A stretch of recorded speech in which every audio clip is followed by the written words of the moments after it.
Assalamualaikum warahmatullahi wabarakatuh. Bismillahirrahmanirrahim. Allahumma sholli ala sayyidina Muhammad wa ala ali sayyidina Muhammad. Dalam video kali ini, kita akan membahas tentang dataset dan exploratory data analysis atau EDA. Jadi, seperti mana pernah kita diskusikan, data ini bisa bersumber dari berbagai metode atau berbagai macam cara dikumpulkan.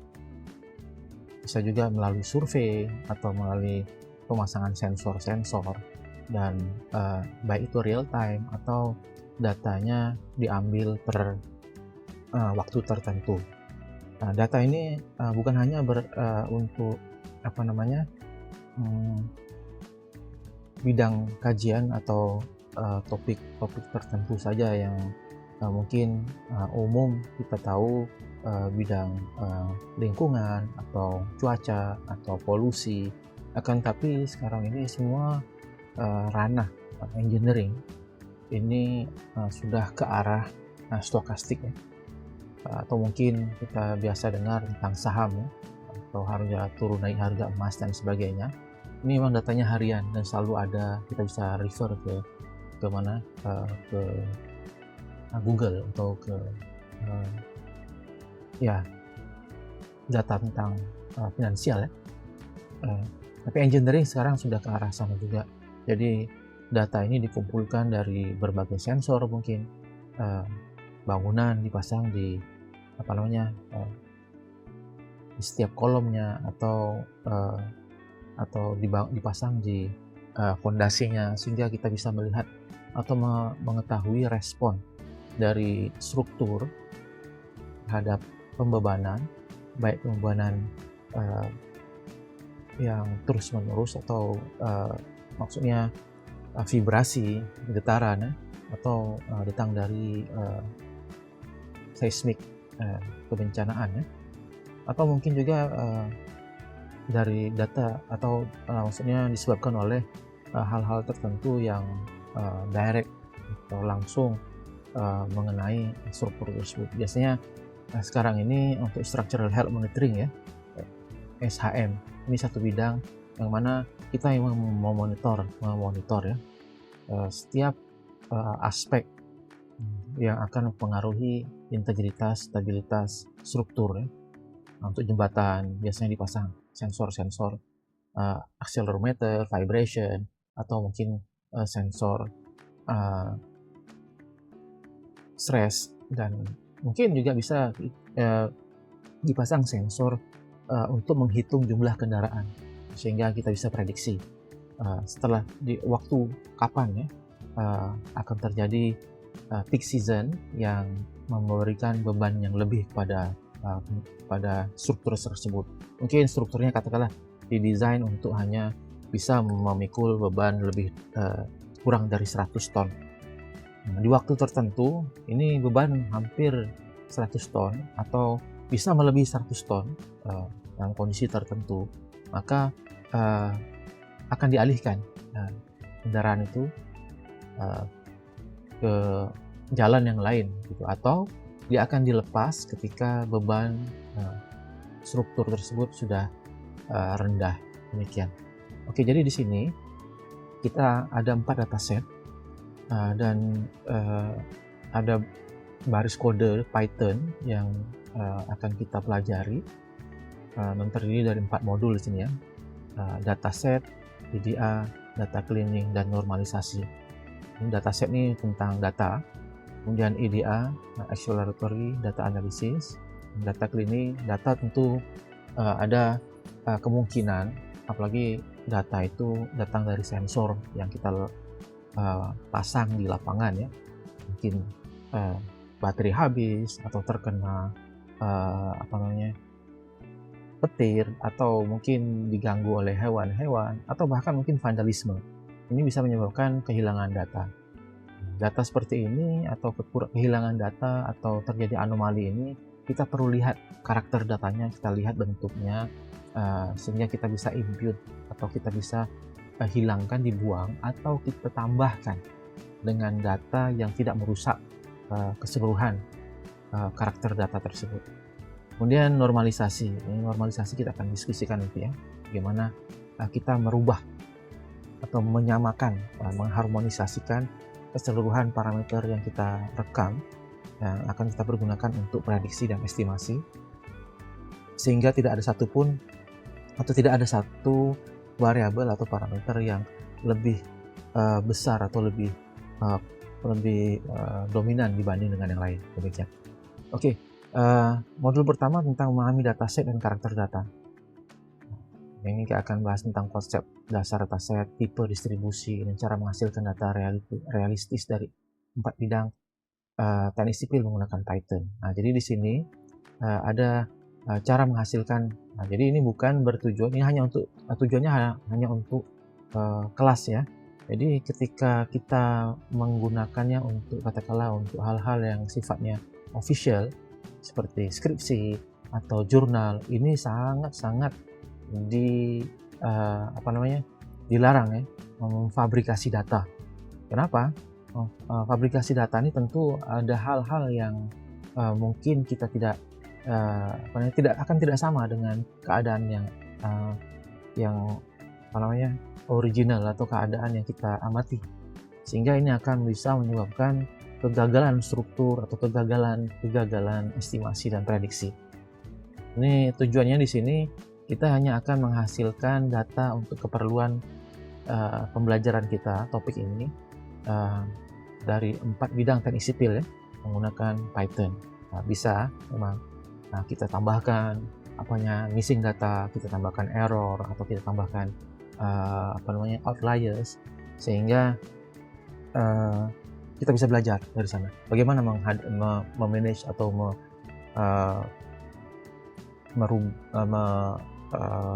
menangani ke data yang tidak baik atau tidak bagus ya. Jadi dataset adalah sekumpulan data terstruktur yang diperoleh dari pengamatan, pengukuran, atau eksperimen. Dari pengamatan, pengukuran, atau eksperimen. Dalam teknik sipil, dataset umumnya berupa rekaman sensor, hasil uji laboratorium juga bisa, atau pengamatan lapangan yang dicatat secara sistematis. Jadi misalnya, walaupun itu survei sekalipun, survei ini lebih kuantitatif ya. Ada subjektivitas di sana, ada orang, behavior, ada orang yang memiliki tingkat pemahaman atau tingkat pendidikan yang beda. Ini akan memberikan point of view yang berlainan demikian. Jadi setiap dataset memiliki karakter statistik.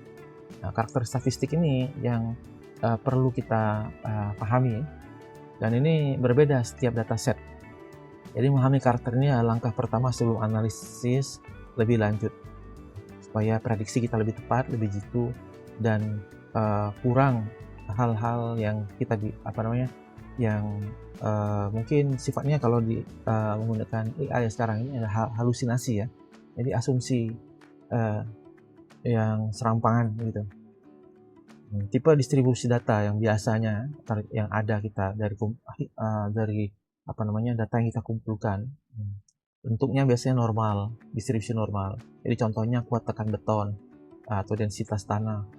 Ini umumnya dia akan berada di range yang hampir sama. Jarang tanahnya itu maksudnya densitas tanah itu terlalu jauh bedanya. Kalau misalnya tentu ada range densitas tanah ya, density dari atau density kerapatan atau bukan kerapatan ya, atau kepadatan lah, boleh dikatakan demikian, per volumenya ya. Atau tekan beton density atau berat jenis ini ada range-nya. Misalnya untuk beton normal itu biasanya densitasnya di atas 2000 sampai ke 2500 atau 2600. Range-nya seperti itu. Tapi mungkin nggak ada yang di luar itu, bisa jadi, atau di lebih daripada itu bisa jadi. Mungkin agregatnya yang berbeda, atau mungkin agregat yang berbeda bisa jadi menyebabkan beton itu lebih kurang densitasnya per kubik meternya. Kemudian contoh curah hujan ini positively skew. Positively skew itu maksudnya ekornya itu, ya ini pelandaian ini landai tiba-tiba landai ke sana, itu berada di sebelah kanan. Contoh curah hujan, debit sungai. Ini ada keadaan yang mungkin waktu-waktu tertentu dengan fenomena climate change yang tidak umum. Dia sangat tinggi curah hujannya. Jadi misalnya curah hujannya di atas 150 mm per jam. Oh, itu sudah sangat tinggi ya. Jarang-jarang terjadi, mungkin 10 tahun sekali. Nah, itu berada di ujung sekali nilainya, cuma satu frekuensinya. Tapi yang umumnya di tengah-tengah sini, curah hujan itu umumnya 10 sampai 30 mm per jam. Demikian. Itu pun sudah banyak. 30 mm per jam itu kalau hujannya berjam-jam bisa banjir. Kalau debit sungai, ada debit sungai ini kan juga dipengaruhi oleh curah hujan. Jadi ada keadaan tertentu yang debit sungainya begitu terlalu tinggi ya, dibandingkan dengan keadaan yang lain. Atau kemudian negative skew. Negative skew ini nilai yang rendah ini banyak dibanding dengan nilai yang tinggi. Seperti contohnya kekuatan material yang dikontrol. Jadi ada nilai kekuatan tekan atau kekuatan materialnya itu umumnya di range 20 sampai 40 megapascal. Tapi dengan campuran sama bisa jadi dia lebih rendah, agregatnya sama seperti sama. Jadi walaupun dikontrol, tapi ada hal yang mungkin maksudnya dikontrol sini mungkin water cement ratio-nya kita tetapkan, atau curing day-nya kita tetapkan, ada parameter yang konsisten yang sama, tapi kekuatan materialnya lebih rendah dan jarang terjadi seperti itu. Dia ada di sini banyak sebelah kiri. Ada banyak yang maksudnya nilai-nilai yang berada kurang dari nilai yang umum didapatkan dari kekuatan material tersebut. Jadi data seperti ini, dari distribusi data ini kita bisa melihat juga adanya outliers. Outliersnya nilai yang sangat jauh dari distribusi umum. Jadi di sini, misalnya di tengah nilai tengahnya, dia sangat jauh di sebelah kanan. Nah, misalnya bisa disebabkan oleh kesalahan alat, ada kondisi ekstrim, banjir, gempa, atau kesalahan pencatatan. Contoh sensor tanah merekam pergerakan 5 mm saat rata-rata 2 mm. Jadi ada kemungkinan waktu itu adanya mungkin alat berat lewat di sana atau gimana gitu kan. Kemudian hilangnya data, missing data yang tidak tersedia karena gangguan sensor, koneksi terputus, atau prosedur sampling yang terlewat. Ini adalah penyebabnya, atau yang seperti ini. Mungkin penyebabnya banyak hal. Yang sampling ini gangguan listrik, sensor rusak, atau kondisi cuaca ekstrim yang menghentikan pengukuran. Ya. Dan pada data teknik sipil yang akan kita buat di sini, geoteknik, pergerakan tanah, inclinometer. Jadi ini sudah saya coba buat ya, sehingga direkam untuk kedalaman dari 0 sampai 20 meter, dan setiap 22 meter ya, ini biasanya menggunakan inclinometer. Ini sensornya ini mahal, tapi kelebihannya tentu dia real time, bisa terlihat perubahan ya. Jadi kami pernah masang inclinometer ini untuk 3 lokasi di tempat yang sangat remote, maksudnya sangat jauh dari akses jalan, internet, dan listrik ya. Sehingga perlu sistem komunikasi yang khusus, baterai, tenaga matahari, dan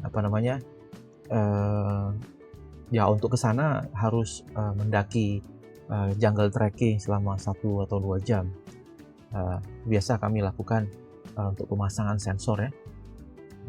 Jadi dipasang situ di 1 lokasi, di 3 lokasi ini kita melihat parameternya, inclinometernya. Dipasang, diambil data setiap 15 menit. Itu terlihat ketika hujan, ketika panas, ketika malam, itu seperti seolah-olah tanah itu bernafas atau seolah-olah selalu hidup ya, bergerak selalu, mengembang dan mengecut ya.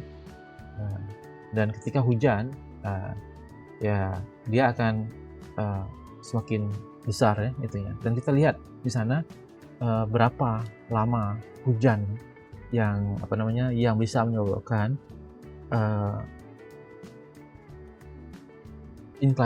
inklinasi tanah itu melebihi threshold atau nilai tertentu yang bisa menyebabkan tanah longsor, demikian. Ya, tergantung jenis tanahnya juga ya, sandy atau sandy clay atau clay sandy atau clay sand.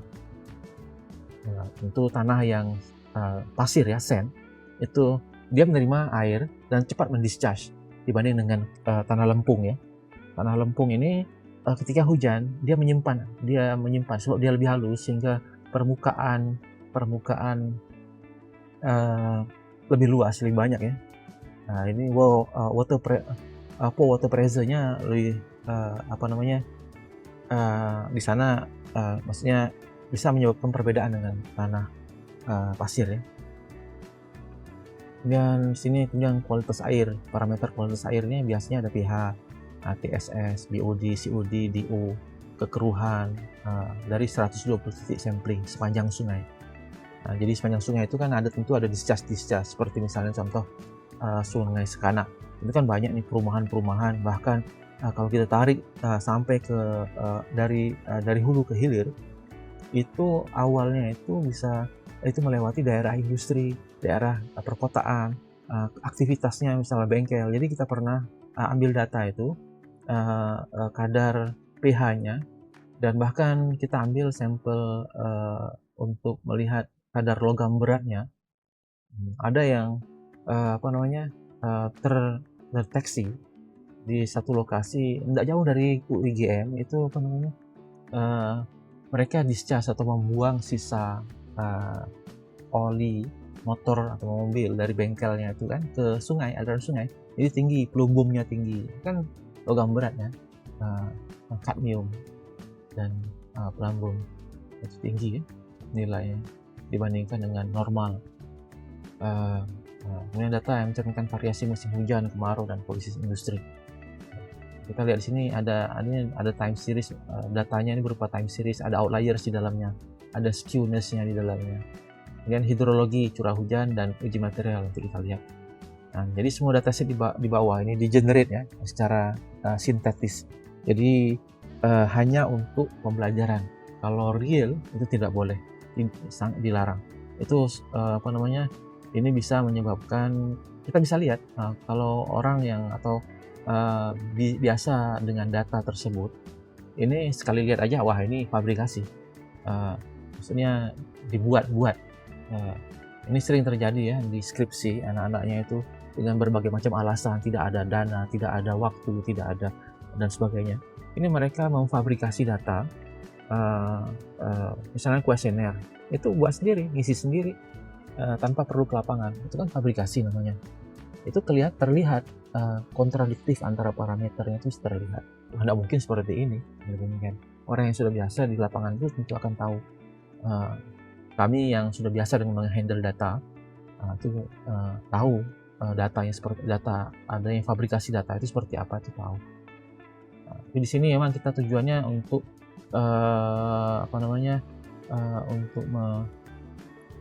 ya sekedar pembelajaran saja. Jadi di sini data ini kita perlu copy ya. Ini tombolnya ini sebenarnya akan mengarahkan kita ke Google Colab, tapi data ini perlu di copy ya, soal ini dalam bentuk .py. Nah, jadi kita copy sampai ke bawah sini. Kalau kita lihat sini datanya, ini ada 4 dataset ya. Jadi di sini import NumPy sebagai library untuk numerik, Panda untuk data frame untuk data ya. Dan import datetime ini untuk data yang sifatnya time series ya. Kita ambil per setiap berapa menit seperti ini data pergerakan tanah ya. diambil setiap 15 menit selama 24 jam. Itu 15 menit setiap 24 kali 4 dan berapa tuh, sudah banyak datanya. Oke. Kemudian ini ada random seed, dia perlu buat random seperti ini, tapi nanti kita kontrol randomnya. Ini contohnya inclinometer pergerakan tanah buat dataset atau inclinometer, range-nya kedalamannya dari 0 ke 22 meter, ini 222, jadi setiap 2 meter lompat. N times-nya ada 96. Kemudian data range, ini jumlah datanya ya nanti ini. Itu akan dari 15 kali 24 itu kan 15 menit 4 kali 24 itu kan ada 96 data setnya. Ada 96 baris, 96 data. Kemudian dari sini dia akan mengenerate random data setiap kedalaman, kemudian data range-nya dari kapan, ini kan frekuensi setiap 15 menit, times-nya untuk mendapatkan kolom times-nya. Dan di sini masukkan juga efek hujan. Jadi ketika ada hujan random, bagaimana itunya digantikan dengan nilai tambah rain effect tadi. Rain effect-nya random, nilainya dari ini. Kemudian displacement-nya pun juga dibuat random dengan dikontrol ya. Oke, baiklah, nanti kita lihat lagi, kita copy dulu dan kita buka. Saya copy ya, Ctrl copy. Kita masukkan ke sini. Ini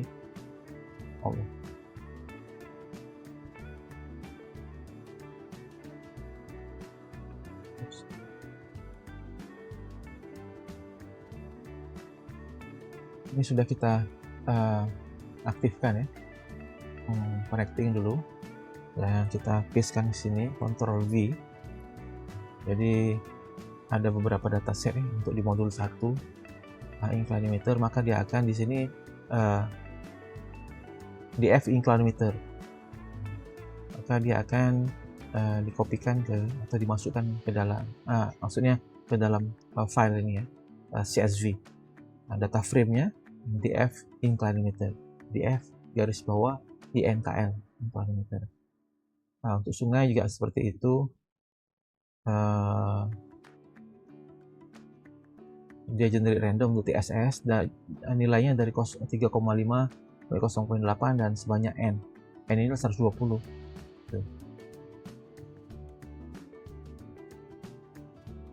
Kekeruhan semua ini sudah kita coba setkan.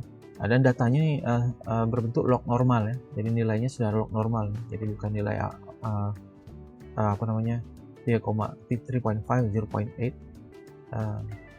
Ini nilainya dalam bentuk log normal. Kemudian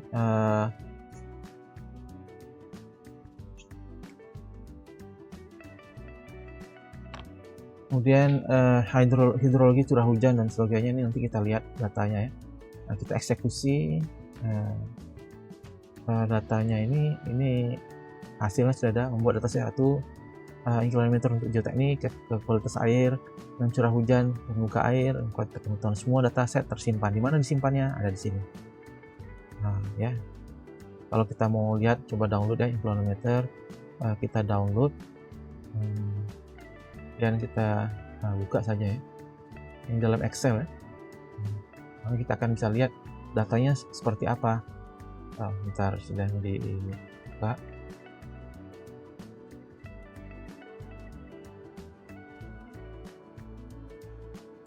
Ini ya, jadi ada waktu setiap pengambilan data setiap 15 menit. Kemudian ini ada kedalaman, jadi seperti ini. Nanti kita bisa lihat ada data yang seperti ini, lihat tiba-tiba 18 mm, yang lain 0,1 dan sebagainya. Dan di sini mungkin ada outliers ya. Ini hilang, data yang hilang. Jadi persentasenya mungkin sangat sedikit ya. Ada data yang hilang di sini. ada satu saja datanya. Bagaimana kita manage data ini? Itu. Jadi kita perlu melihat karakter datanya dan sebagainya. Ini kedalaman 12 meter sampai 20 meter ini ada enggak variasi. Ini malah ada yang negatif ya, tapi kecil. Ya, datanya seperti itu. Kemudian kita tutup saja ya datanya, tidak mau simpan. Jadi kita sudah ada datasetnya ini semua. Berikutnya kita kembali ke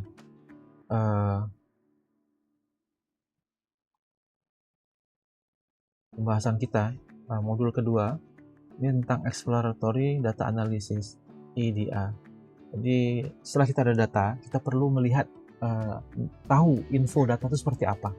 Walaupun kita mengumpulkannya, tapi ketika kita mengumpulkannya itu mungkin ya katakanlah per 15 menit atau per jam atau apa itu dia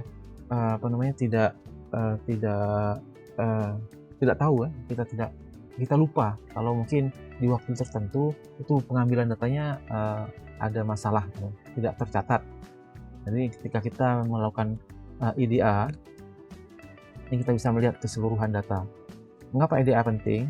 EDA adalah proses investigasi awal terhadap data untuk menemukan pola, mendeteksi anomali, menguji asumsi, dan memahami karakter data. Ini sangat penting.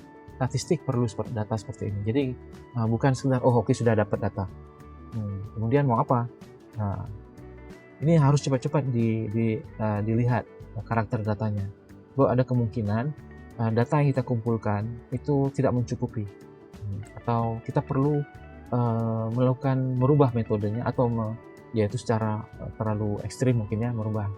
Harusnya metode untuk pengambilan data itu sudah kita pikirkan sebelumnya, tapi mungkin alat yang kita pakai, yang kita pergunakan atau kita pasang itu tidak sesuai untuk daerah tersebut, untuk lokasi tersebut, atau maka kita harus merubah cara pengambilan data. Misalnya seperti ini, data curah hujan biasanya diambil menggunakan tipping basket ya. Jadi air akan masuk ke dalam tipping basketnya, setiap 150 mm dia akan berikan bacaan. Setiap berapa mililiter dia akan mengambil datanya atau menambahkannya dan sebagainya, dan diakumulasikan dalam waktu 1 jam berapa banyak air yang terkumpul. Tapi masalahnya tipping bucket ini ketika dia berada di lokasi yang jauh, itu bisa dimasuki oleh kotoran-kotoran, maka ini akan menyebabkan data yang salah ketika diambil ya. Kalau kotoran itu sudah menempel di tipping bucket kita itu ya, kan berarti harus ada perawatan, dan lokasi jauh. Untuk perawatan mungkin 1 bulan sekali atau 2 bulan sekali untuk dibersihkan tipping bucketnya. Dan cara yang paling sesuai untuk daerah seperti ini, kita pasang yang tanpa memerlukan bucket pengumpul air, tapi menggunakan sensor ya, sensor kinetik atau apa seperti itu.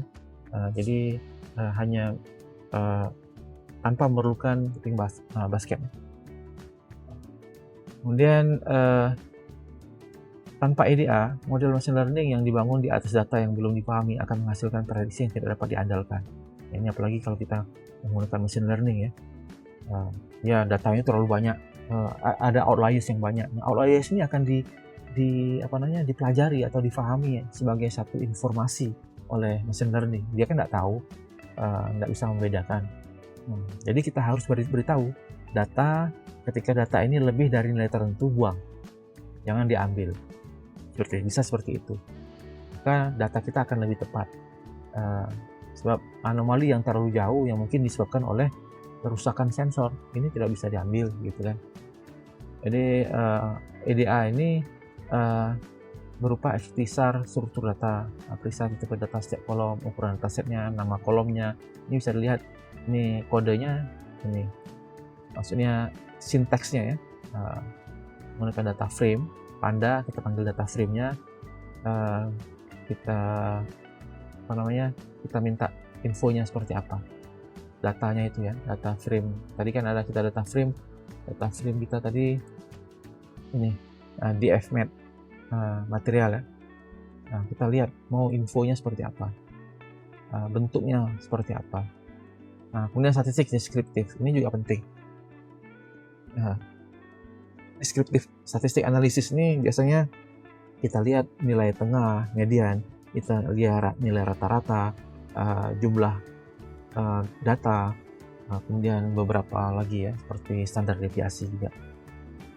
Dan kita bisa lihat di sini indikasi distribusi skew atau outliers. Kemudian missing data, itu persentase missing tiap kolom.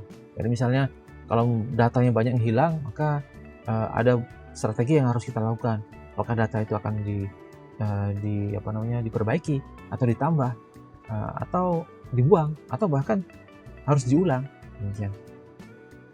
Apakah diacak atau sistematis? Ini menentukan strategi pengisian yang tepat. Dan kita bisa mengindikasikan ada kesalahan atau kekurangan dari data akuisisi kita. Distribusi dan frekuensi ini melihat dari menggunakan histogram atau box plot atau menggunakan KDE plot, bentuk distribusi dan bentuk distribusinya ya, seperti yang tadi, bentuknya seperti apa.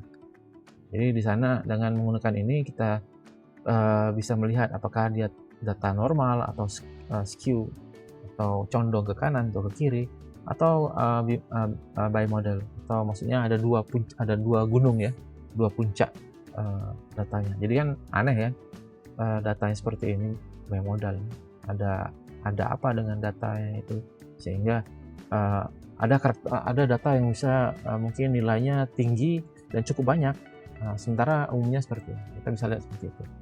Data seperti ini harus ditangani dengan baik, dengan benar. Kemudian deteksi outlier visual menggunakan box plot biasanya atau scatter plot. Kemudian istilah struktur dan statistik deskriptif, meriksa dimensi, tipe data, dan statistik ringkasan semua data. Ini awal yang tadi ya, struktur data. Mengapa perlu ini dicek nih? Ini kita bisa lihat di sini kenapa. Memastikan tipe data sudah benar, numerik atau kategorikal. Jadi data itu bisa juga numerik atau kategorikal. Jadi misalnya kategorikal, misalnya kekuatan atau kerusakan, jenis kerusakannya tertentu sudah kita mapping. Kerusakan misalnya retak, tentu kita tidak menggunakan data itu sebagai retak kan. Kita akan jadikan dia nominal atau numerik kan dia. Misalnya retak 1, atau misalnya spoil out atau pecah, itu 2 dan sebagainya. Atau misalnya kondisinya baru, nilainya 1, tapi kondisinya sudah kritikal dan harus diperbaiki, 5, 1-5 biasanya orang pergunakan. Kenapa 1-5? Kategorikal ini ya lebih mudah dibandingkan 1-10, terlalu banyak ya. 1-5 biasanya paling rendah, kemudian moderat, kemudian medium, tengah-tengah, kemudian agak kritikal dan kritikal, seperti itu. Jadi di antara 3 baru kerusakan menengah dan kritikal, ini ada satu lagi nilai di antaranya. Biasanya seperti itu.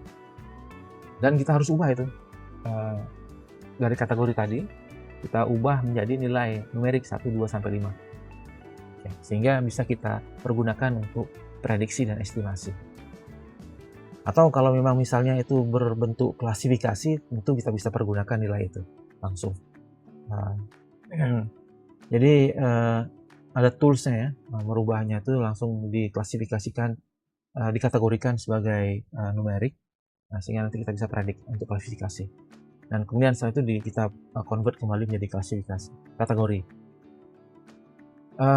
Ini contohnya ini ya, EDA topik 1, struktur data statistik deskriptif ya. Nah, kita coba lihat di sini untuk semuanya ya. Untuk data set ini kilometer, kualitas air yang kita sudah buat tadi. Nah, ini akan memberikan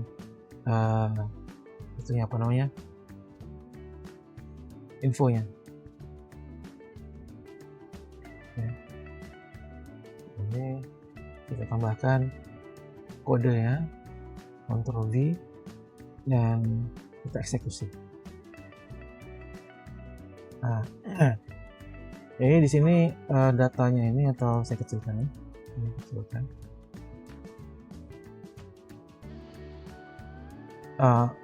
Kita import pandas dan NumPy, kita baca datanya dan kita masukkan dalam ke sini, di air, di hujan, di fmat, dan dimensi datasetnya. Nah, ini kita print bintang sebanyak 60 kali. Kita print ini ya, Anda ini, dan kita kali dengan 60 sehingga kita akan hasilkan garis-garis ini, garis 2, dimensi dataset. Untuk yang mana? Interferometer, INKL, kualitas air, ya. Jadi kita lihat yang dihasilkan sini, interferometer ada 96 baris, 11 kolom. Kualitas air 120 baris, 7 kolom. Hidrologi ada 2160 baris, 3 kolom. Ton ada 200 baris, 7 kolom. Nah, ini total besarnya filenya, 9 kilobyte dan seterusnya. Jadi kita bisa lihat memory usage through sum, berapa kilobyte. Sehingga kita bisa memprediksi keperluan memori ya. Dan sini tipe infonya, kita bisa lihat datanya berupa apa saja. Kemudian ada data descriptive statistic analysis, dan material beton ini dipecah ada 2 saja ya, tidak semuanya ya. Nah, di sini untuk tipe data untuk kualitas air, dan untuk deskriptif hanya air dan material ya. Jadi bisa lihat sini untuk kualitas air, kita lihat infonya. Jadi bisa dilihat di sini non-null ada 112, berarti ada 8 data yang hilang untuk DO. Ya. Dan tipe datanya float. Titik sampel ini objek. Jadi titik sampel ini bukan berupa numerik ya. Nanti mungkin kita akan drop titik sampel ini dan kita pergunakan ini saja. Mungkin seperti itu. Kemudian statistik deskriptifnya, ini infonya ya, info. Nah, kita dari info menggunakan sinteks ini, info. Nah, maka kita dapat tipenya, berapa jumlah data yang hilang, dan kolomnya apa saja. Kemudian deskriptif statistik, inti kualitas air. Nah, kita ada seperti ini, pH hanya untuk data yang berupa numerik ya, pH, TSL, TSS ya, BOD, COD, DO. Nah, ini kita hitung ada berapa. Ini semua terlihat. DO yang kurang nilai paling dibandingkan yang lain. Yang lain tidak ada yang hilang. Mean value nilai tengahnya sekian, standar deviasinya sekian, minimum value dan maximum value, dan kemudian di sini ada quartile 25%, 50%, dan 79%. Jadi dari 25% data kita dapatkan kuartalnya. Demikian. Dan ini untuk material beton, water cement ratio, ini semua ada, tidak ada yang hilang datanya. Tapi mungkin kita lihat mean value-nya ya seperti ini ya, kekuatannya ini tensile ya, dan slamnya berapa milimeter. Standar deviasi ini menunjukkan semakin tinggi, ini makin tinggi nilainya, maka semakin besar. Ini juga ini 2 ini, dan slam ini juga 3 ini ada outliers, kemungkinan ada outliers. Maksudnya nilainya besar. Misalnya contohnya seperti ini, perjalanan dari UIGM ke jembatan Ampera itu normalnya adalah 15 menit, tapi ketika macet bisa 45 menit. Nah, itu kan jadi standar deviasinya itu perjalanan dari UIGM ke jembatan Ampera itu adalah 15 menit plus minus 30 menit. Seperti itu. Mungkin tidak seperti itu. nggak sampai 30 menit, atau 15 menit itunya misalnya ya, atau mungkin lah katakanlah 20 menit, dan plus minusnya adalah biasanya lebih kecil ya, 15 menit seperti itu. Kalau misalnya terlalu besar juga berarti betul-betul ada outliers ya. Oke, nah ini kan skewness. Nah ini terlihat TSS untuk air ya. Kita bisa ubah nih kalau kita mau cari misalnya skewness untuk data kita datanya kita tukar di sini menjadi material, DF material, Ctrl C, dan kan di sini ini harus diubah semua nih skewness-nya. Bagian Ctrl V, Ctrl V. Kita coba eksekusi. Ada yang kurang nggak? DF mat. Oke. Nah, kok lama nih? Atau mungkin tidak.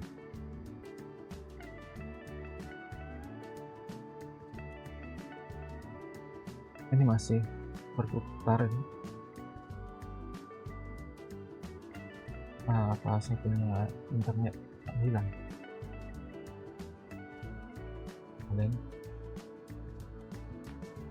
Oke, anyway, nanti kita lihat kembali ke sini. Kemudian missing data. Ini ada kodenya. Peta missing data kita bisa menggunakan MS-No metric ya. Missing atau no data metric, karena missing data di dataset sensor dan speed seringkali tidak acak. Jadi runtime is connecting, mengerti connectionnya tadi. Berkesan. Kembali di sini sudah mungkin ya. Terlihat material ya.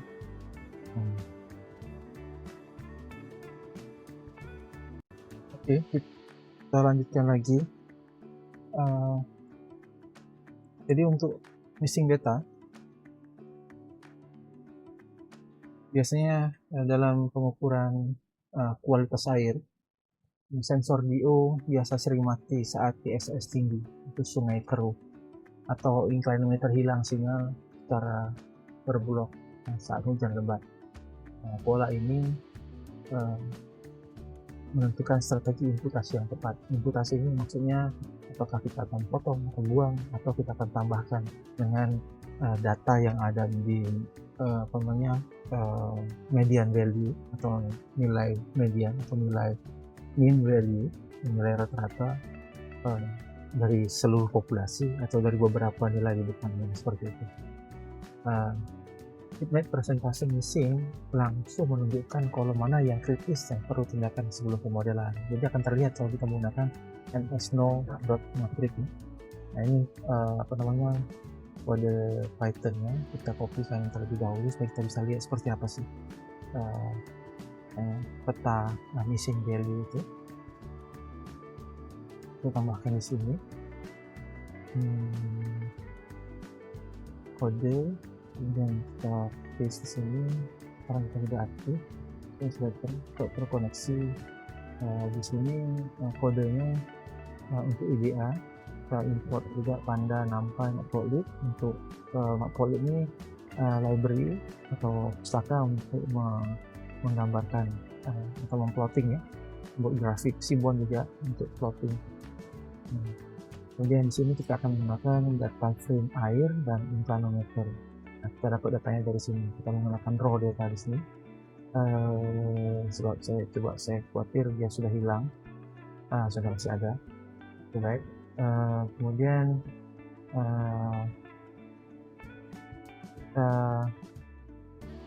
sini kita mulai dengan missing picture atau persentase missing percentage. PCT ini percentage dan picture. Picture ini figur untuk memvisualisasikan persentasenya akan dihitung dari nilai yang 0 is 0, dia akan hitung dengan 0 dikali dengan 100%. Kemudian kita akan dapatkan nilai percentage missing percentage dari total nilainya itu ya. Kemudian figure, untuk visualisasi kita akan menggunakan metode ini ya, figure plot, subplot. Jadi ada 2 plot di dalam satu figur, dan ukuran figurnya adalah 14 kali 5. 5 ini tingginya, 14 ini panjangnya. Kemudian percentage missingnya kalau lebih dari 0 maka dia akan tunjukkan dengan warnanya. Kemudian kita ada di sini membentuk garis horizontal, dan membentuk garis horizontal di 5 dan 30 ya. Jadi kita lihat di sini, ini judulnya, tabelnya. Jadi ini untuk membuat komponen dari visualisasi ini. Dan visualisasi pertama adalah persentase dalam bentuk grafik atau bentuk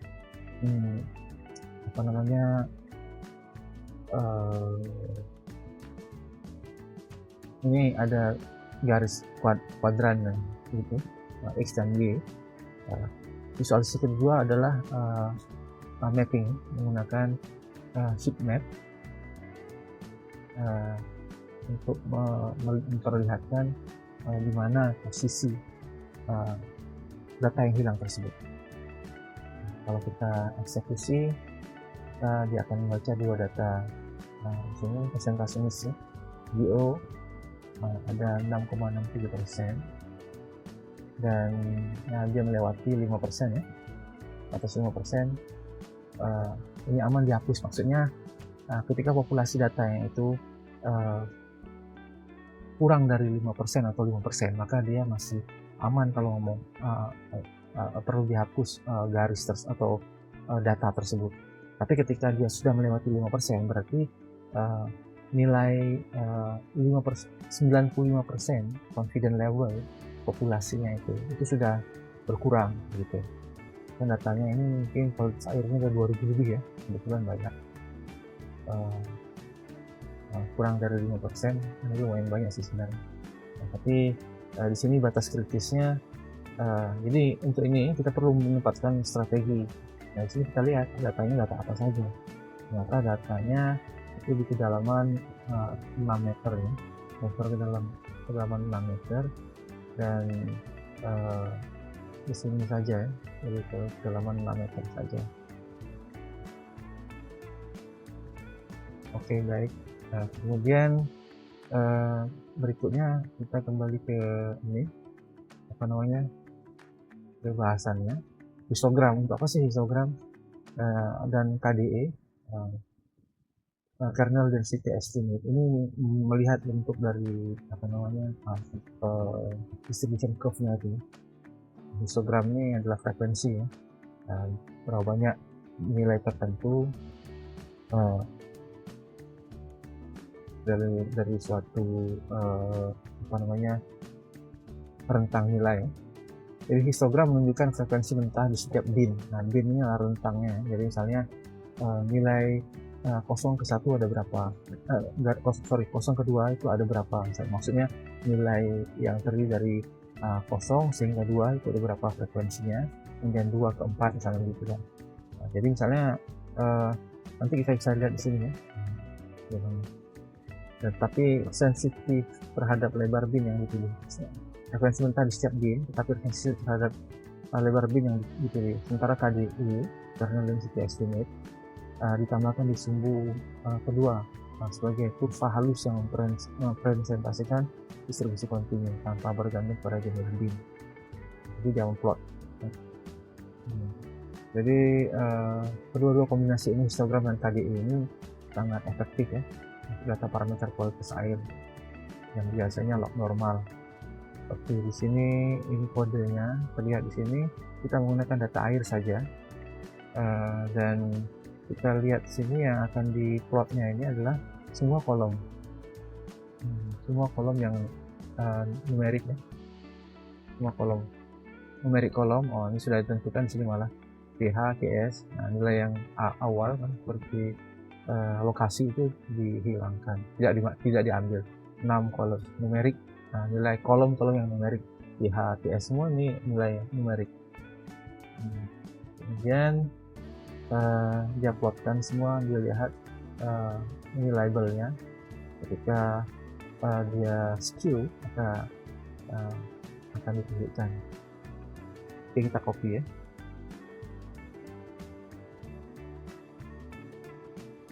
Ctrl C di sini, kemudian kita copy.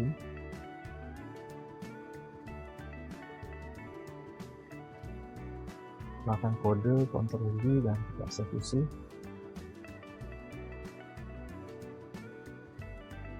Terlihat sini.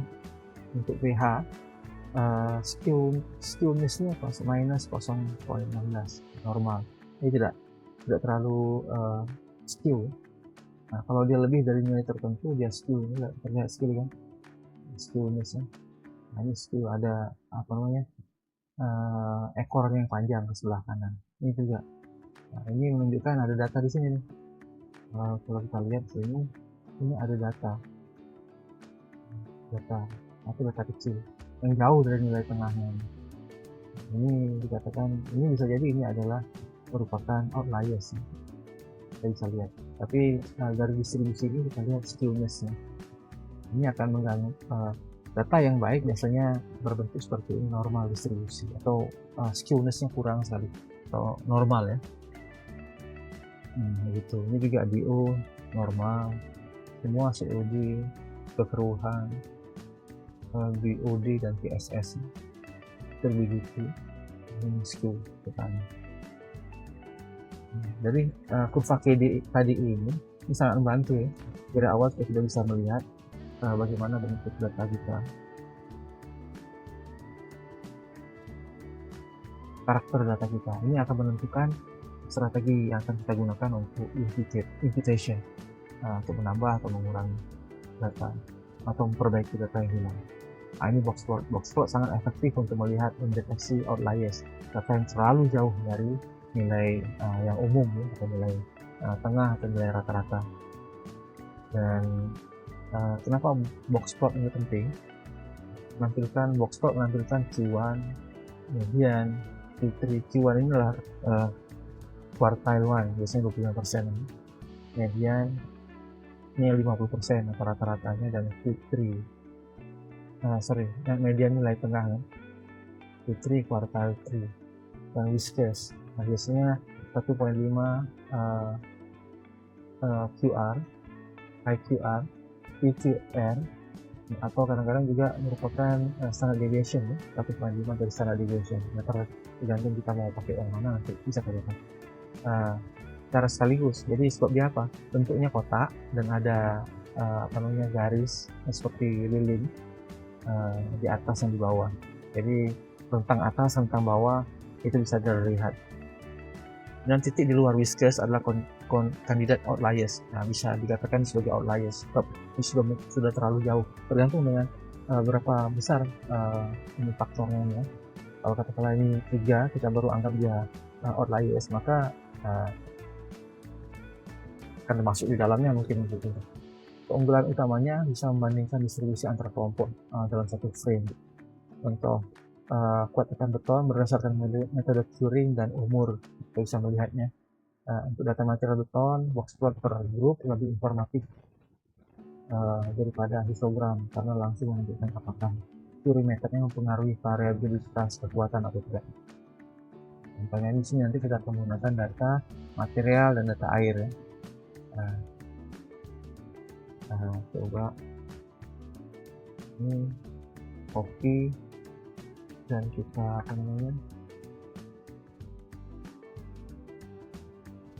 tuliskan lagi kode di bawah sini.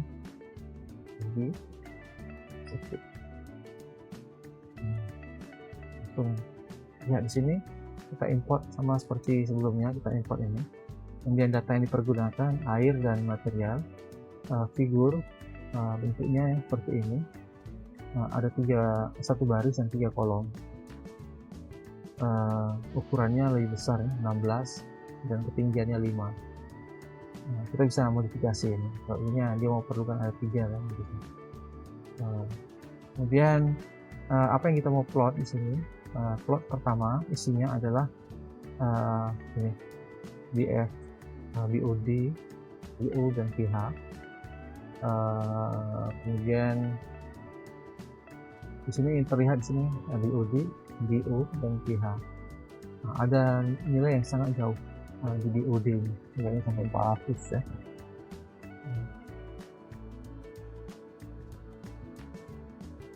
Kemudian plot kedua, ini plot kedua. So, memang kita minta ada tiga kolom. Kemudian ada satu baris dan 3 kolom. Yang plot kedua dari material ya. Box plot. Kolom yang kita pilih adalah kekuatan tekan dan curing. Dan kita menggunakan garis tengahnya ini adalah median. Bisa kita ubah di sini nanti nilai tengahnya ini adalah median crop. Kita pakai median di sini by default atau mungkin ya. Kita bisa menggantikannya menjadi mean atau nilai rata-rata selain dari median. Biasanya seperti itu untuk box plot. Oke. Di sini yang ketiga berdasarkan curing kekuatannya. Ini terlihat jenis curingnya. Untuk curing yang tanpa di curing, ini kekuatannya mediannya adalah sekitar 21 atau 22 gitu. Tapi ketika dia di curing dengan plastik, meningkat kekuatannya. Di curing menggunakan perawatan menggunakan air, sepenuhnya direndam, ini lebih baik. Ada juga nilai quartile 3 di atasnya, tapi tidak ada outliers. Semuanya baguslah berdasarkan ini, maksudnya semuanya berada di dalam range batasan ini. Tapi kalau di sini terlihat sekali ada nilai-nilai yang jauh dari quartile 3 atau dari EQR, bahkan dari 1,5 quartile. Ini untuk umur, FC per umur ya. FC per curing, ini FC per umur. Bisa lihat langsung gitu. 7, 14, 28, 26 berapa itu? Ini teks ini di sini kita lihat cara dia buatnya. Kolomnya ini, tapi digrupkan dengan hari. Digrupkan berdasarkan hari. Akan ada beberapa hari kan, hari 7, 14, 28 dan 56. 7, 14, 28, 56. Kalau yang pertama ini dia langsung plot semua ini, air ini box plot biasa. Kalau ini dia grupkan by curing, ini tidak ada by-nya kan. Kalau untuk membuat kolom by curing, ini maka akan digabungkan, maksudnya dia akan digrupkan. Kalau ini hanya menunjukkan nilai tengah, nilai Q1, Q3 dan juga nilai EQR3, ya langsung semua digambarkan di sini. Jadi ada kegunaannya masing-masing ya. Kalau sini berdasarkan, jadi kita bisa lihat hubungannya antara FCA atau kekuatan tekan dengan jenis curingnya. Tanpa curing, dengan plastik, langsung bisa kelihatan di sini. Tapi kalau tanpa curing, kekuatannya rendah. Dengan curing yang baik, maka atau curing yang menggunakan air, jadi kekuatannya lebih tinggi ya. Anyway, dan ini seperti ini ya, terlihat 28 hari dan 26. Ini masih ada increment of strength ya di sini. Walaupun biasanya usia beton itu sudah dianggap matured atau sudah dianggap tua ya. Ini usia 28 hari. Mungkin di sini mungkin jenis agregatnya, jenis ya agregat halusnya ini dia retarding water, jadi dia menahan air, dia pelan-pelan sekali. Atau ini juga disebabkan oleh plastik ini ya, adanya curing dalam air ini dibandingkan yang lain. hingga dia ada development setelah 56 hari. Anyway, data ini kan di-generate secara otomatis ya, jadi mungkin ada random nilai yang menyebabkan kita dapat seperti ini. Yaitu fabrikasi data, apalagi untuk hal-hal yang sifatnya teknis dan akan dipergunakan informasi tersebut memang sangat bahaya ya. Jangan sekali-kali memfabrikasi data untuk tesis atau untuk hal-hal yang sifatnya ofisial. Makanya untuk belajar di sini kita hanya pergunakannya untuk belajar dengan memasukkan ke dalam dataset tersebut data yang hilang, data yang terlalu outlier sih, terlalu ekstrim, atau dengan apa namanya perubahan-perubahan tertentu. Oke, baik. Selanjutnya heat map. Ini korelasi biasanya kita pergunakan untuk melihat hubungan antar variabel ya. Jadi satu dengan satu ya. Jadi matrik korelasi untuk 6 variabel menghasilkan 36 angka. Terlalu banyak untuk dibaca manual. Heat map dengan anotasi yang memungkinkan mata langsung menangkap pola warna. Nah, kalau kita lihat satu pairwise, pasangan-pasangan. Jadi di sini kita akan melihat data air dan material lagi. Sambil kita jelaskan nanti ya. Jadi bentuknya seperti apa? Kita tambahkan kode, pastekan di sini dan eksekusi. Kita seperti ini bentuknya. Jadi langsung kita tahu, wah ini yang paling ini rendah hubungannya BOD dengan COD atau pH ini mana yang sangat dominan. Di sini terlihat bahwa COD ini sangat mempengaruhi nilai pH ya. Dan BOD malah kebalikannya. Ini PSS atau kekeruhan atau turbidity value dia pengaruhi ya 0,04 nilainya dari nilai pH. Nah, kemudian dibandingkan 1 banding 1 ini. Nah, BOD dengan COD terlihat hubungannya 0.38. Maksudnya hubungan 1 berarti memang kalau dia naik maka nilai yang korelasinya dengan data yang lain atau dengan variabel yang lain itu pun akan variabel yang lain akan ikut naik juga. Itu hubungan positif satu-satu. Jadi kalau dia menurun misalnya nilainya, kalau hubungannya negatif ya, kalau dia naik maka variabel yang pasangannya itu dia akan turun. Itu kalau dia negatif. Nah, seperti ini contohnya ya. COD dengan DO. Kalau COD nilainya tinggi, DO nilainya akan turun, akan rendah. Maksudnya biasanya seperti itu nilainya. Tapi di sini akan terlihat pH ini, yang mempengaruhi pH ini, yang positif cuma ini dan 2 ini nilainya tinggi ya. Ini sudah hampir 0, hampir tidak ada efeknya. BOD dengan BO. Tapi COD dan COD pun 13% mempengaruhi nilai pH keasaman. Kemudian sini untuk korelasi material beton. Di sini terlihat yang positif paling tinggi adalah ini ya, menentukan MPa. Ini adalah apa nih?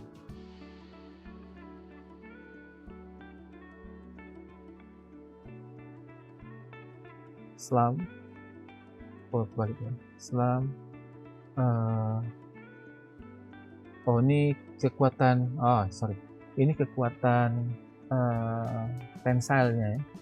Kekuatan kompresif tekan dan kekuatan tarik ya.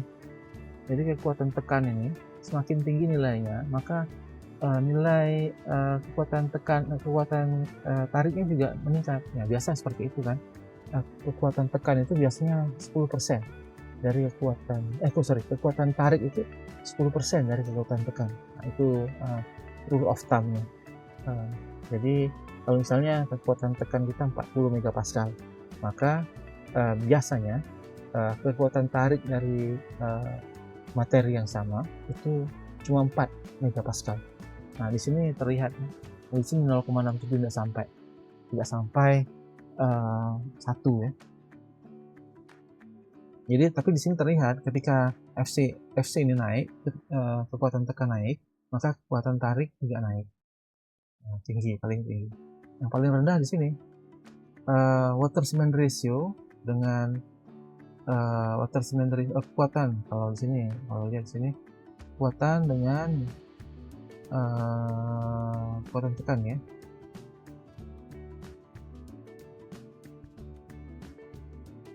Ini kekuatan tekan, water cement ratio dengan kuat tekan ya. Ini semakin tinggi nilai kekuatan, semakin tinggi nilai water cement ratio, semakin rendah. Ini logik masuk akal kan, walaupun data ini data sintetis dari AI ya. Tapi ini sudah terlihat ini hubungan yang betul, hubungan yang memang yang harusnya seperti itu. Maksudnya ketika water cement kita atau air yang kita pergunakan untuk mengaduk semen dan bahan-bahan yang lain itu terlalu banyak, itu maka kuat tekannya akan turun. Sebab apa? Air itu dia akan menjadi media di antara kedua semen dan batu atau dan sebagainya. Dia memberikan, bahkan terlalu banyak air juga akan menyebabkan air itu ketika sudah terevaporasi maka dia akan hilang, akan meninggalkan ruang-ruang kosong. Seperti itu. Sebab itu untuk high performance concrete biasanya kita akan menggunakan jumlah air yang sangat sedikit, 0,2 atau 2% air dari semen. Semakin rendah air, jadi kita perlukan air itu cukup aja untuk menjalankan proses hydration ya, reaksi kimia antara semen dan agregat yang lainnya, atau reaksi kimia semen ya, dia yang bisa mengikat komponen yang lain. Dan waktu fresh concrete, semen itu sebagai binder, pengikat, sebagai pelapisnya. Dan ketika dia sudah terjadi proses hydration, dia akan menyatukannya.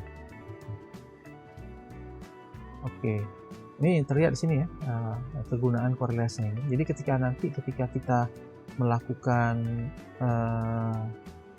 artificial intelligence atau machine learning, nah kita bisa pilih, wah ini tidak perlu nih memperkirakan umur nih, kita pakai ini saja, kekuatan tekan, maksudnya slam, tensile untuk menentukan kuat tekan.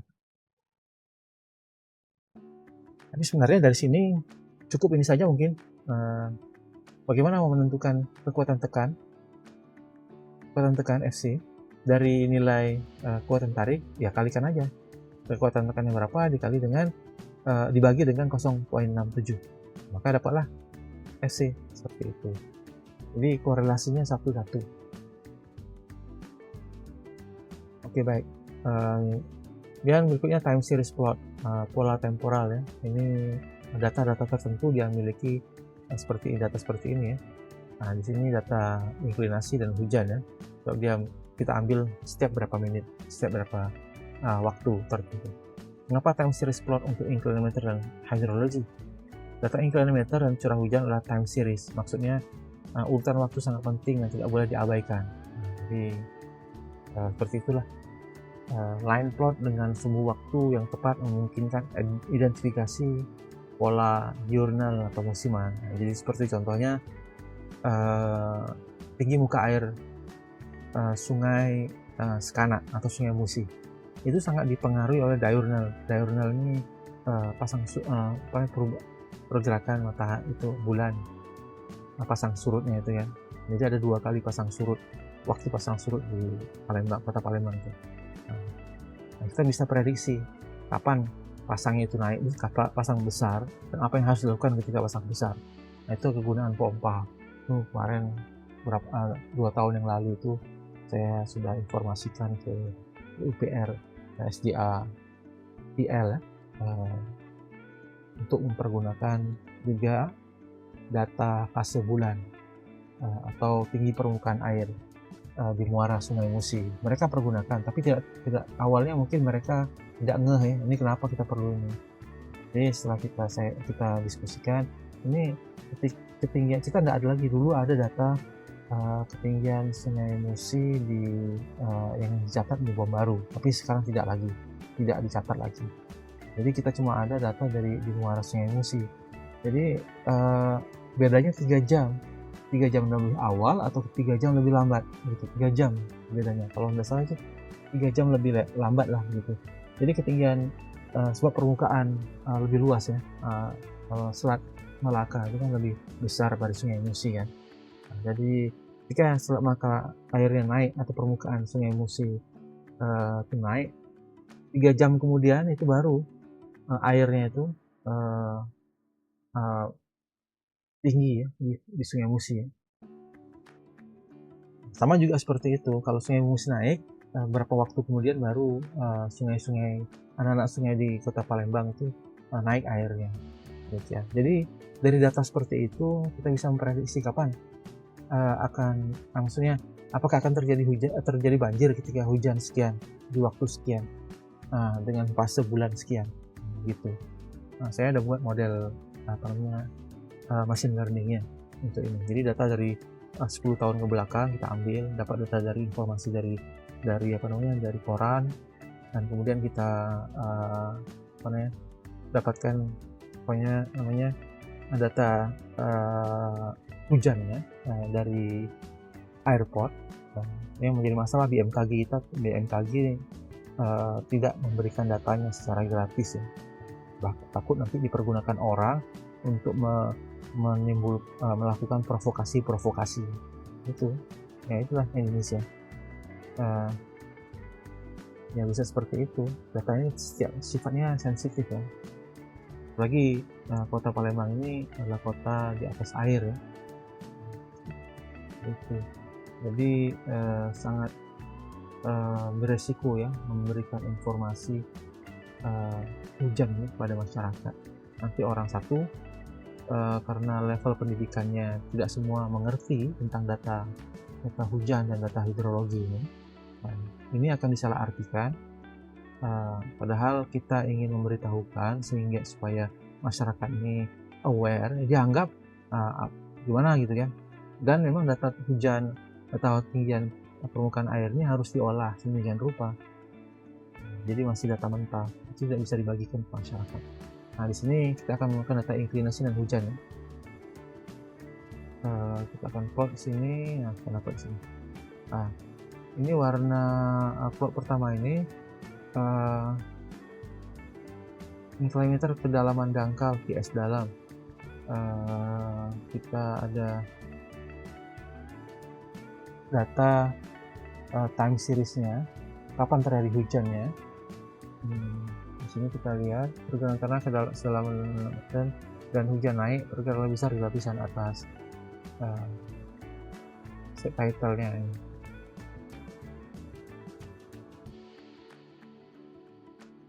Ini kalau kita lihat di sini ada data yang hilang ya. Kita lihat di sini ada data yang hilang. Dan ini waktu hujannya, kapan hujannya. Ya, cara dia memplotnya di plot pertama ini.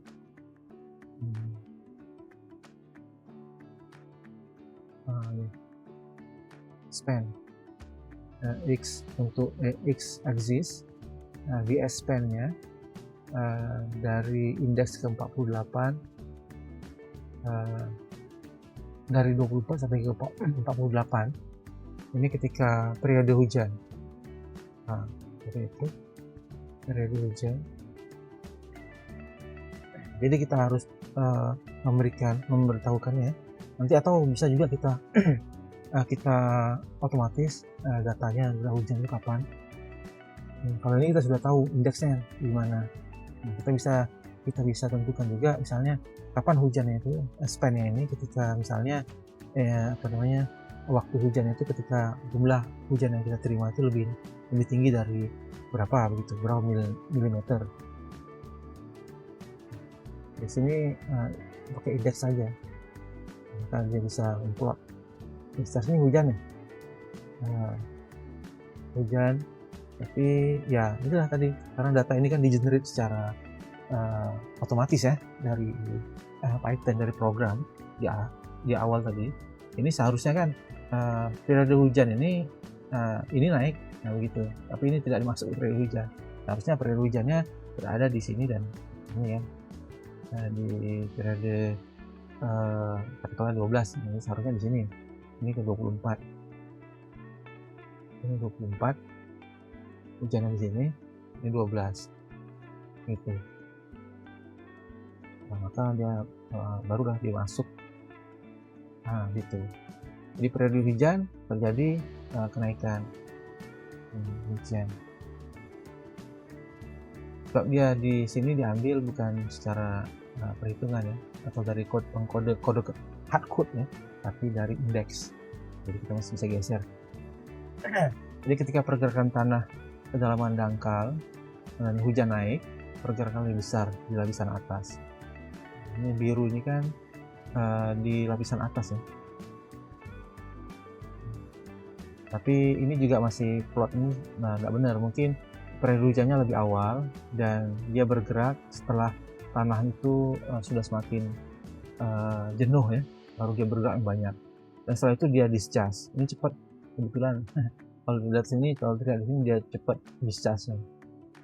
Mungkin tanahnya jenis tanah pasir ya, atau tanah permukaan atau run of water, dia terus stabil ya, kembali.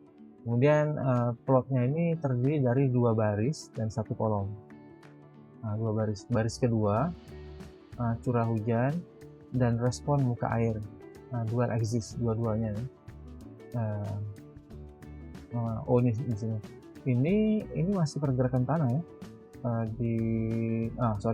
Ini untuk plot kedua, yang kedua adalah ini untuk ini, kemudian ini untuk menentukan dia hanya memplotkan deep columns. Nah, deep columns ini adalah kolom di atas 10 meter. Nah, ini kan shallow column. Ini untuk shallow column. Dia hanya mengambil data dari shallow column. Setelah itu kita hanya di sini ada 10, 2, 4, 6. Kalau di sini 10, ini 0, 2, 4, dan 6 meter ya. Ini yang dalam. Di sini terlihat pergerakannya warna D14. Ini agak besar, tapi masih 10 di bawah 1. Yang ini kalau lihat di sini, yang atas, bagian atas ini tinggi ya, di atas hampir 5 mm pergerakannya. Dan ini juga sebenarnya tidak terlalu tepat. Anyway, dia bentuknya itu seperti sinusoidal loh, bentuknya itu. Jadi ada waktu-waktu tertentu, biasanya jam 3 atau jam 12, mulai jam 11, jam 12 dia akan ada perubahan. Kemudian malam dia akan bergerak. Jadi dia seperti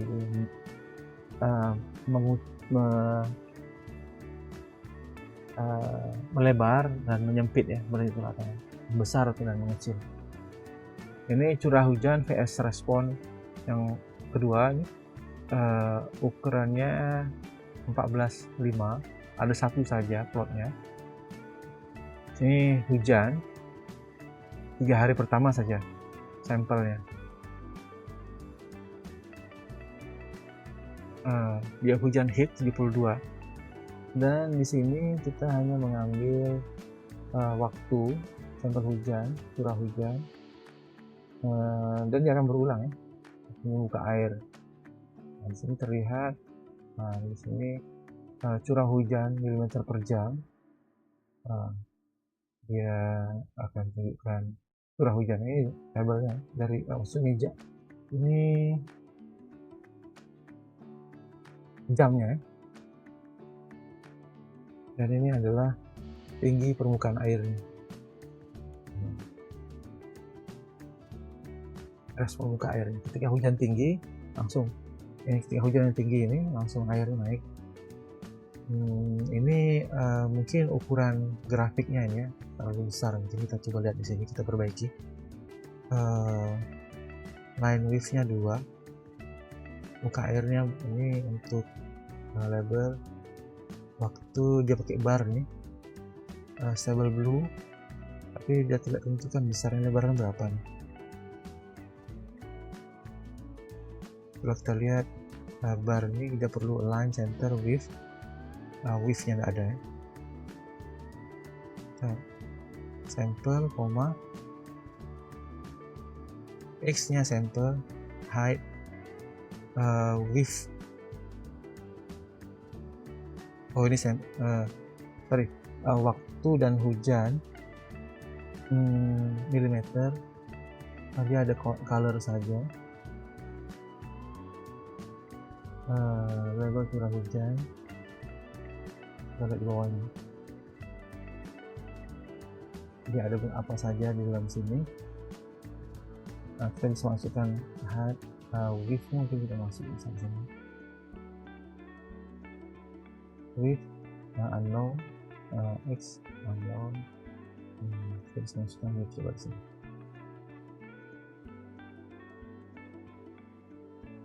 Width sama dengan 0, atau 1 lah.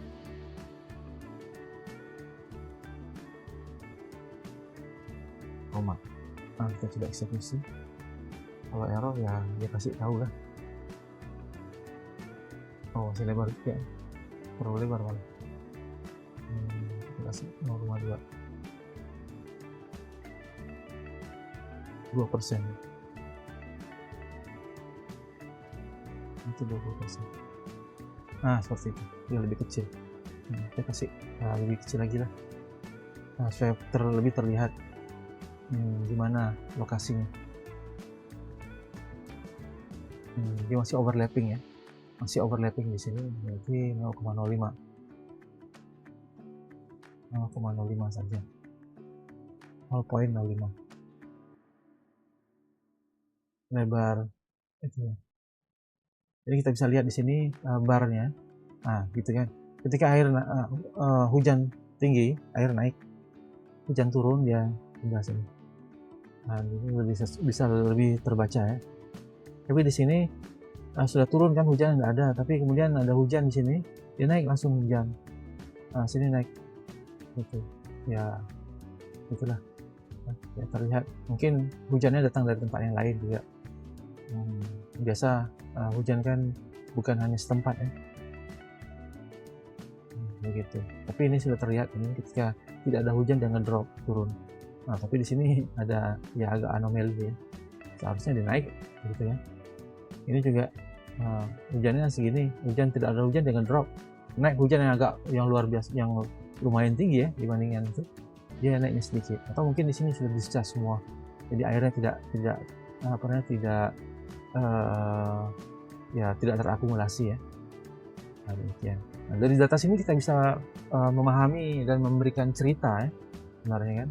Kita bisa memberikan cerita bagaimana dan apa yang telah terjadi. Itu pentingnya data di sana. Nah, kemudian selanjutnya scatter plot. Mengapa korelasi tadi kita lihat dengan map ya, atau heat map. Nah, kita juga bisa melihat hubungannya dengan scatter plot. Nah, koefisien korelasi Pearson hanya mengukur hubungan linear. Nah, scatter plot memperlihatkan bentuk hubungan sesungguhnya, linear, kurva linear, atau tidak ada pola, yang menambahkan garis regresi, ditambah regresi lain. Kita bisa melihat kekuatan prediksi. Korelasi Pearson tadi, yang heat map tadi, itu menggunakan Pearson, atau ada satu lagi metode ya. Tapi scatter plot ini bisa langsung kita lihat kemiringannya itu, amplitude-nya itu Pearson correlation-nya. Tapi scattering datanya itu seberapa jauh data terhadap nilai korelasinya itu kita bisa lihat dari sebaran. Nah, kita masih menggunakan air dengan material di sini. Copy, Ctrl C, dan kembali ke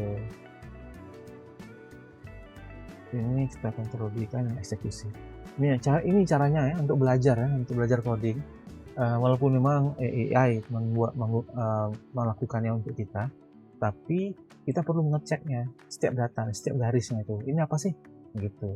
Kalau itu ini caranya seperti itu. Jadi tidak perlu lagi menghafalkan sinteksnya. Kita minta AI untuk membuatkannya untuk kita, tapi kita perlu mengeceknya. Kita perlu memvalidasinya. Benar nggak dia pakai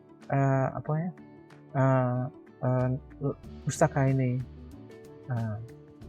Kenapa kita harus pakai pustaka ini? Kenapa ada yang lain? Kan banyak nih pustaka untuk visualisasinya, bukan hanya Matplotlib. Kenapa tidak menggunakan SNS gitu ya? Siabon.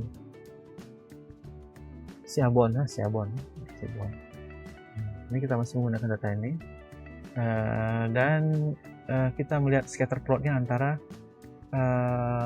ini warnanya. Kalau curing, water, steel blue, plastik, orange, ini dalam bentuk, ini adalah library. Jadi library dari colors. Untuk air warnanya biru, steel blue. Kalau untuk plastik orange, kalau tidak pakai merah. Jadi untuk dari curing group ini, data warnanya apa? Itulah. Ini untuk plotnya ada dua kolom. Kalau kita eksekusi seperti ini, kita terlihat sini sebarannya. Hubungannya antara water cement ratio dan kekuatannya. Jadi semakin besar jumlah airnya, water cement ratio tinggi, maka kekuatan tekannya turun. Demikian memang adanya seperti itu. Biasanya untuk high performance concrete kita biasa pakai malah 0.2. Ini 0.35, datanya cuma ada 0.35, bisa achieve sampai sini. Tapi untuk yang tidak di curingnya tidak ada curing, maksudnya dibiarkan begitu saja, dia ngedrop ke bawah sini. Apalagi ini, ketika banyak airnya dan tanpa curing, jadi cepat evaporasinya. Itu terjadi lubang-lubang yang banyak, atau micro crack sudah terjadi, dia mengakibatkan compressive strength-nya turun. Ini korelasi tinggi potensi multikolinear COD dengan BOD. Sebab datanya kan data log normal ya. Kita bisa lihat di sini dia terlalu semua berada di sini ya, di dekat nilai ini. Jadi kita bisa melihat ini korelasi line ya Pak, dan sini ada sebarannya. Oke, kita kembali ke ini topiknya QQ plot. QQ plot ini untuk melihat normalitas, uji normalitas visual. Jadi kita Shapiro Wheel hanya memberikan angka p value untuk nilai korelasi ya bisa ya. Tidak menjelaskan di mana distribusi menyimpang dari normal plot, QQ plot, dari normal ya. Dan QQ plot memplot kuantil data terhadap kuantil distribusi normal teoretik. Jika data normal, semua titik jatuh tepat di garis diagonal. Penyimpangan di ekor kiri atau kanan menunjukkan heavy tail atau outlier. Ini krusial untuk memutuskan apakah standar scalar atau log transform yang lebih tepat sebelum pemodelan. Ini penting ini. Jadi seperti itulah, itu tugas data analis ya. Jadi bukan sekedar dapat data dan kemudian kita pergunakan untuk machine learning. Tidak bisa seperti itu. Nanti prediksinya akan rendah. Kita harus mempergunakannya seperti itu, mengetahui bentuk datanya. Harus tepat strateginya. Copy dan kita tambahkan di sini kode Ctrl-V, eksekusi. Kita dapat, ini hampir normal ya, beton, kekuatan betonnya. Tapi untuk TSS dia terlalu jauh ya. Ini bagus ya, ini sudah normal. TSS, log TSS setelah kita transform ya, semua full atau berada di garis quantile plotnya, garis ini.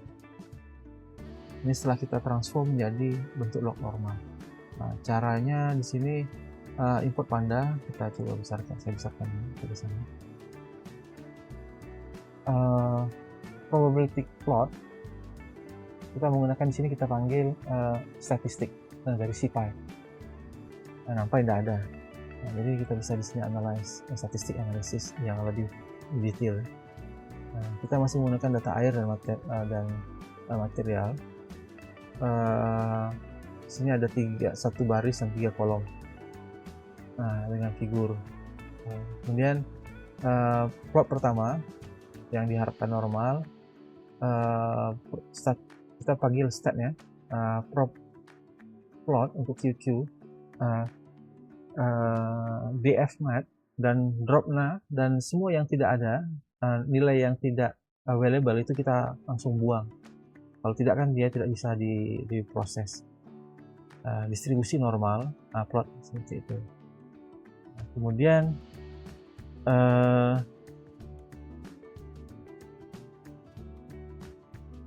title seperti ini di plot. Kemudian yang berikutnya adalah probability plot untuk TSS.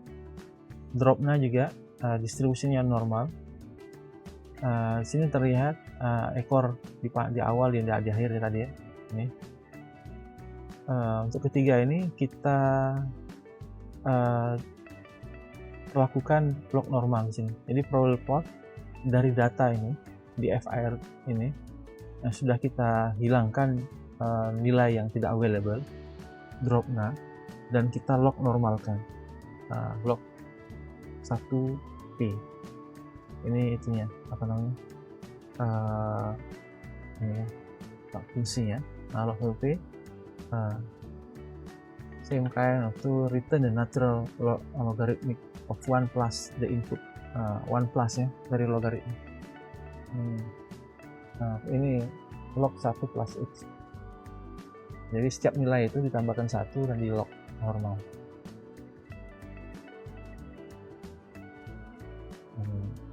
Maka apa namanya, nilainya akan terlihat di sini bentuknya, datanya itu. Jadi semuanya sudah mendekat ke, dia ada perlakuan setelah log normal.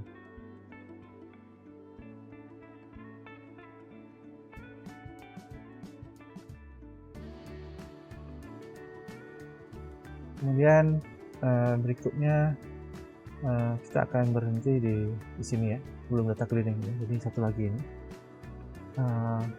pair plot ya. Pair plot.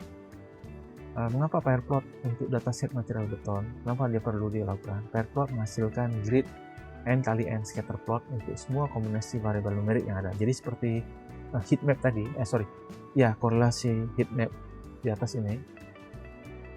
Tapi kita buat dia seperti korelasi. Nah ini kan dia hubungan satu-satu ya antara satu parameter atau variabel, kombinasi variabel numeriknya, tapi dibuat dalam bentuk distribusi dan KDE.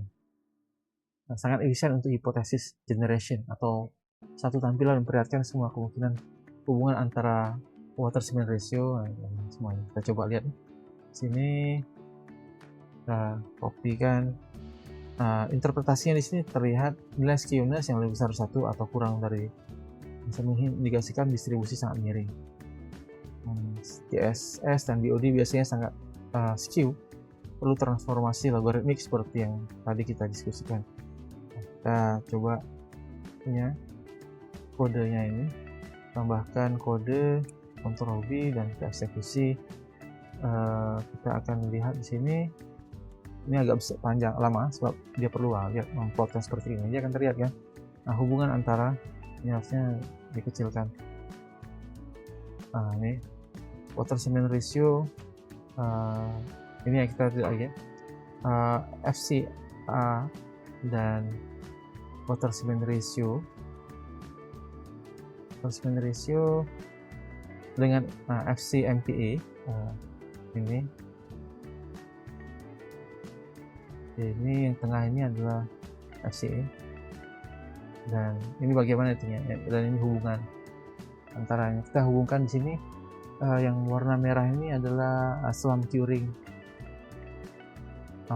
Untuk material ini hue-nya ini harus kita beri warna, curingnya seperti apa, dan diagonalnya adalah nilai KDE dan plot KWS, dan seperti ini. Dan kita bisa lihat di sini lebih detail dibandingkan dengan correlation. Di sini kita bisa langsung lihat bagaimana distribusi nilai, maksudnya datanya itu, dan apa hubungannya antara parameter. Demikian. Jadi sebelum kita melakukan proses berikutnya, visualisasi data ini kita perlukan untuk cleaning. Jadi kita mengerti karakter data kita, histogram, box plot, heat map, scatter plot, QQ plot, time series plot, pair plot, dan missing data heat map. Ini semua sangat membantu kita ya. Dan library atau perpustakaan yang kita pakai ini seperti ini. Tujuannya ada di sini cocok untuk data seperti ini. Jadi tidak semua data set diberlakukan yang sama ya. Heatmap bisa dipakai untuk semua. Ada yang tidak bisa dipakai untuk semua. Time series dia hanya bisa dipakai kalau ada data time series, maksudnya data waktu, terhubung dengan waktu dan berulang waktu. Itu ya proses pengambilannya. Setiap 15 menit, selama beberapa hari, seperti itu. Oke, kita berhenti di sini dulu ya. Nanti kita lanjutkan di topik data cleaning modul ketiga dan modul keempat. Assalamualaikum warahmatullahi wabarakatuh.